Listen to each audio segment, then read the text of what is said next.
There is a verse here that I want to really key in on because I know for a fact we have misunderstood this verse. I misunderstood this verse. In verse 7, it tells us that God doesn't want us taking his name in vain. Has anyone ever heard that? Don't take God's name in vain. But I found out it meant something very different and something much more important. So in Exodus chapter 20, verse 7, let's bring up the King James Version that says, "You shall not take the name of the Lord your God in vain, for the Lord will not hold him guiltless who takes his name in vain." And that's the verse, as many of us maybe have heard it before or have learned it. So in Bible study, I jump into different versions. And there's one that I love to go into, and it's called the Young's Literal Translation, which takes the actual Hebrew and just plugs in English words without trying to pay attention to context or anything else. Here's just the literal meaning. So let's pull up the Young's. It says, "Thou dost not take up the name of Jehovah thy God for a vain thing." Just that change in the sentence structure means something different to me. "For Jehovah acquitteth not him who taketh up his name for a vain thing." So now I'm curious. Do I really understand what that original verse that many of us learned in the King James Version, what that means? So now what I'm doing is I'm looking at these wonderful verbs that are in here, action things, and I'm going to look up the definitions of those in what's called a Strong's Dictionary. It's something that gives you the actual Hebrew meaning of that specific word.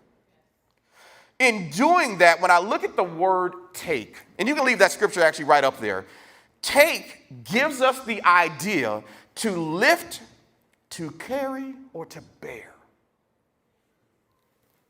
To lift, to carry, or to bear.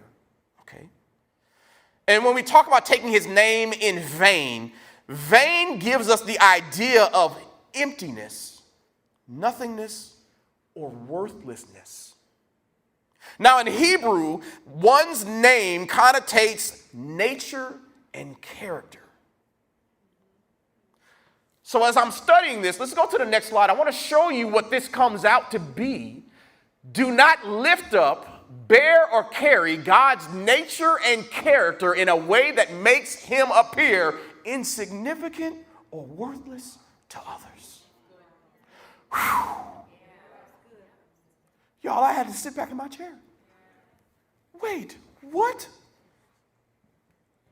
I'm going to read that one more time. And as you're looking at this, do not lift up, bear, or carry God's nature and character in a way that makes him appear insignificant or worthless to others. For whatever reason, this church happens to be one where God sends a lot of hurting people. Specifically people who've been hurt by other churches or other Christians, who lifted up, bore, or carried God's nature and character in a way that made him appear insignificant or worthless. It makes me emotional thinking about it because I used to be one of them. I was treated in such a way by people who swore they knew God and who represented him that it caused me to view God a certain way. It wasn't just a relationship with them that took a hit. It was how I viewed him. I viewed him as less important. I viewed him as worth less of my time. I viewed him as worth less of my prayers. Why? If they can act like that, why do I need to pray to you?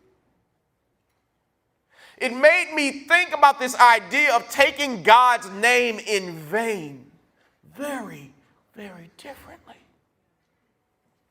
Maybe God didn't agree with how they treated you. And I say that sarcastically. Maybe some of the things that happened to you that people who said they represented God weren't really representing him. Because according to his word, that's one of the commandments. And when we really study and come to an understanding of what that commandment means, I believe a lot of us daily take God's name in vain, because as image bearers of the Most High God, as an ambassador for Jesus Christ himself, my words and my actions don't always represent him well.